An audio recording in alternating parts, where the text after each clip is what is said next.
Hello dear friends, this is lecture number 21.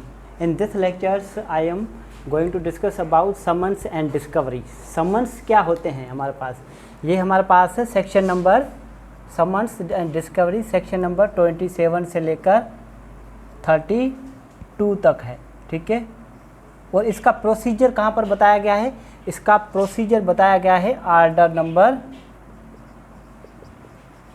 5 में, जो हमने ब्रीफली डिस्कस किया है आर्डर वाले लेक्चर सीरीज़ में, ठीक है। तो इसके अंदर आइए डिस्कस कर लेते हैं समन्स क्या होता है। समन्स मीन्स तलब, ठीक है, या फिर अदालत में किसी भी शख्स को तलब करना, किसी भी शख्स को अपीयर होने के लिए उसको बुलाना, उसको कहते हैं समन्स। और हमारे पास दूसरा एक वर्ड है डिस्कवरी। डिस्कवरी मीन्स कोई भी चीज़ ईजाद करना, कोई भी चीज़ किसी से निकालना, कोई भी चीज़ किसी से पेश करवाना, उसको कहते हैं हम डिस्कवरी। तो आइए वन बाय वन हम डिस्कस करते हैं। हम सेक्शन नंबर 27 डिस्कस करते हैं, समन्स टू डिफेंडर्स। यह क्या कहता है, summons to defenders where a suit has been duly instituted. For example section number 27 की बात करते हैं। कोई ए है, ए ने बी पर कोई केस फाइल किया, ठीक है, ये हो गया एडमिट होने के बाद सूट हो गया, मीन्स ड्यूली मीन्स मुनासिब तरीके से ये एडमिट हो गया। अब ए ने सूट बी पर फाइल किया तो बी डिफेंडेंट्स है, ठीक है। अब बी पर क्या होंगे, समन इश्यू होंगे, ठीक है, मीन्स उन पर नोटिस निकलेंगे। किन पर निकलेंगे, बी पर निकलेंगे, ठीक है, ताकि बी जो है क्या करे, कोर्ट में आए और अपीयर होके जो क्लेम किया है उसका जवाब दें, ठीक है। A summons may be issue to defendants to appear and answer the claim. Summon जो है डिफेंडेंट्स को इशू होंगे, आदि बात समझो, और उसको कहा जाएगा कि आप पेश हों और जो क्लेम्स आपके अगेंस्ट में किया गया है उसका आप जवाब दें। And may be served in manner prescribed, और सर्व उस तरीके से ही होगा जो हमारे पास तरीका बताया गया है, कहाँ पर, आर्डर 5 में बताया गया। यहाँ तक बात क्लियर है। कोई भी सूट इंस्टीट्यूट हो जाता है, एडमिट हो जाता है, उसके बाद नोटिस होते हैं अदर पार्टी को। फॉर एग्जांपल जिसने भी सूट फाइल किया, ए ने सूट फाइल किया, बी, ठीक है, सी, डी, ई, जो भी डिफेंडेंट, सब पर समन इशू होंगे। समन इशू किस रूल के तहत होंगे, जो भी प्रिस्क्राइब्ड मैनर है उसके तहत समन इशू होंगे, सब पर नोटिस होंगे कि आए आप कोर्ट में जवाब दें। सेक्शन 27 हो गया। इसके बाद चलते हैं section number 28, service of summons where defendants resides in an other province. अब सर्विस इस तरह के होना है। फॉर एग्जांपल ए ने सूट फाइल कहाँ किया है, ए ने सूट फाइल किया है सिंध के अंदर, ठीक है। अब डिफेंडेंट्स कहाँ रहते हैं, डिफेंडेंट्स रहते हैं पंजाब के अंदर, ठीक है।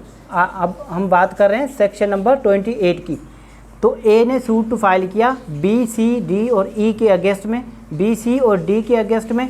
तो अब समन जो इन्हों के अगेंस्ट निकलेंगे, नोटिस निकलेंगे, उन्हों के लिए वो कहाँ पर जाएंगे, वो पंजाब में जाएंगे, और पंजाब भी उस कोर्ट्स के पास जाएंगे जहाँ पर डिफेंडर्स रहते हैं, ठीक है। इसकी थोड़ी बैरिडिंग कर लेते हैं। Summons may be sent for service in another province to such court and in such manner as may be prescribed by rules in force in that province. उस जो प्रोविंस है, उस प्रोविंस के जो भी रूल्स वगैरह हैं, जिस तरीके से वहाँ पर समन इशू होते हैं, बिल्कुल उसी तरह जहाँ डिफेंडेंट्स रहता है, उस हमारे पास पंजाब के, फॉर एग्जांपल सिंध में सूट एडमिट हुआ और नोटिस हुए पंजाब में। पंजाब के किस शहर में, पंजाब के, फॉर एग्जांपल पंजाब के मुल्तान शहर में होते हैं, ठीक है।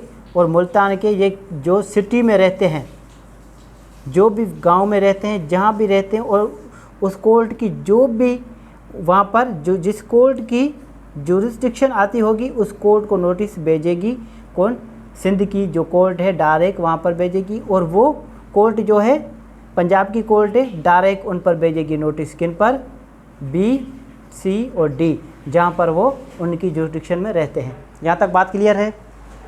उसके बाद सब रूल 2 बात करता है, sub section 2, the court to which such summons is send, जिस कोर्ट को समन्स भेजे गए, ठीक है, अपॉन रिसिप्ट देयरऑफ, उसकी रिसिप्ट होगी कि हाँ हमें ये रिसीव हो गए। Proceed as if it had been issued by such court, उसको ये कोर्ट, जिस कोर्ट को भेजा गए हैं नोटिस, वो जो डिफेंडेंट्स हैं उन पर बिल्कुल इसी तरह ही सर्व कराएगी जैसा कि इस कोर्ट ने खुद हमारे पास इनको इशू किया है। बिल्कुल ये कोर्ट ऐसा ही समझेगी कि जो ए है, ए ने इसी कोर्ट में, पंजाब की कोर्ट में सूट फाइल किया है और अब हम जो नोटिस इशू कर रहे हैं, बिल्कुल इसी तरह। ऐसा नहीं है कि सिंध की कोर्ट ने किया है, सूट एडमिट वहाँ हुआ है, जहाँ से हम नोटिस किसी और तरीके से भेजे, नहीं, बिल्कुल इसी तरीके से जो हमारे पास है इस कोर्स के रूल्स होंगे, उस प्रोविंस के जो रूल्स होंगे उसी तरह। जहाँ तक बात क्लियर है? It had been issued by such court and shall them return the summons to such court of issue. अब एक बात है यहाँ पर, court of issue, court of issue, court of issue कौन सी है? फॉर एग्जांपल सिंध की कोर्ट ने पंजाब की कोर्ट को भेजा, तो सिंध की कोर्ट क्या हो गई? Court of issue. ठीक है, मीन्स जो नोटिस सर्व के लिए दूसरी कोर्ट को रिक्वेस्ट कर रही है, जिस दूसरी कोर्ट के हमारे पास जो भी प्रॉमिस है, दूसरे प्रॉमिस के लिए हमारे पास बोल रही है उस कोर्ट को, तो फिर जो कोर्ट भेज रही है वो होगी कोर्ट ऑफ इशू, और जिसको भेजे गए हैं वो रिटर्न करेंगे समन्स को। ठीक है, कौन कौन सी चीज़ों के साथ? टुगेदर विथ रिकॉर्ड, किसी भी किस्म का अगर उनको रिकॉर्ड मिल जाता है, ठीक है, तो फिर record if any of its proceedings with regard thereto, जो भी प्रोसीडिंग्स है उसके लिए अगर किसी भी हमारे पास रिकॉर्ड अगर कोई मिलता है तो फिर वो कोर्ट पंजाब की सिंध की कोर्ट को वापस सेंड करेगी। यहाँ तक बात क्लियर है? इसके बाद हम डिस्कस करते हैं हमारे पास सेक्शन नंबर 29।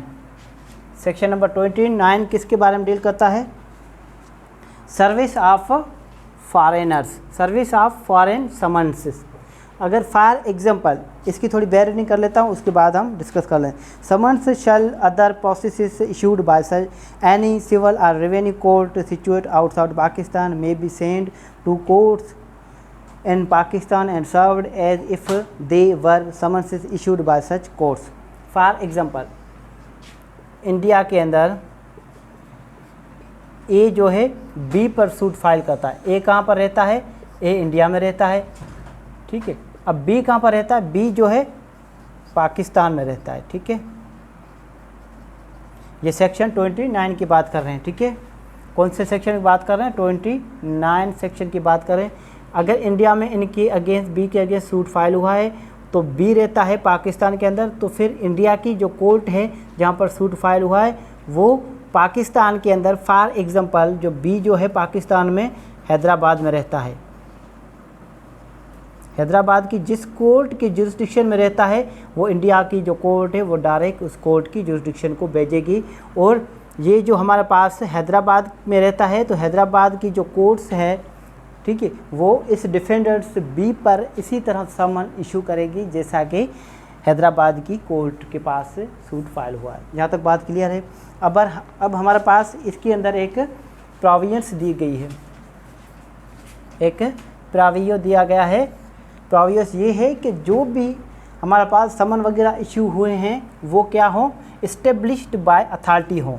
ठीक है, मीन्स जो भी वहाँ की गवर्नमेंट है, ठीक है, चाहे फेडरल हो, चाहे प्रोविंशियल हो, चाहे जो भी अथॉरिटी हो, वहाँ से इस्टेब्लिश्ड किया गया हो, ऑथोराइज्ड कोर्ट हो। आ रही बात समझ में? यहाँ तक बात क्लियर है? अगर यहाँ तक बात क्लियर है तो फिर इसके बाद हम आगे डिस्कस करेंगे। ठीक है।